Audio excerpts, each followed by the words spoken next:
সারস এবং কাঁকড়া। একসময় এক সারস ছিল যে তার পাশের পুকুর থেকে মাছ তুলত এবং সেগুলি খেত। কিন্তু বুড়ো হওয়ার সাথে সাথে একটিও মাছ ধরা তার পক্ষে কঠিন হয়ে পড়ল। নিজের খাবার জোগাড়ের জন্য তার মাথায় একটি বুদ্ধি এলো। সে মাছ, ব্যাঙ এবং কাঁকড়াগুলিকে বলল যে কিছু লোক পুকুরটি ভরাট করে ফসল ফলানোর পরিকল্পনা করছে এবং সে কারণেই পুকুরে কোনো মাছ থাকবে না।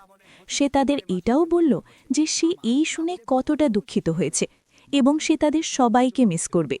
মাছগুলি দুঃখিত হয়ে সারসকে তাদের সহায়তা করতে বলল। সারস তাদের সবাইকে একটি বড় পুকুরে নিয়ে যাওয়ার প্রতিশ্রুতি দিল।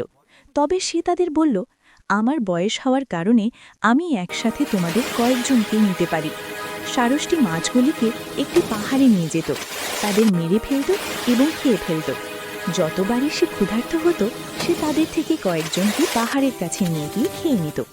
পুকুরে একটি কাঁকড়া থাকত, সেও আরও বড় পুকুরে যেতে চাইল। সারস একটু স্বাদ বদলের জন্য কাঁকড়াটিকে খাওয়ার কথা ভাবল এবং তাকে সাহায্য করতে রাজি হল। পথে কাঁকড়া সারসকে জিজ্ঞাসা করলেন, বড় পুকুরটি কোথায়?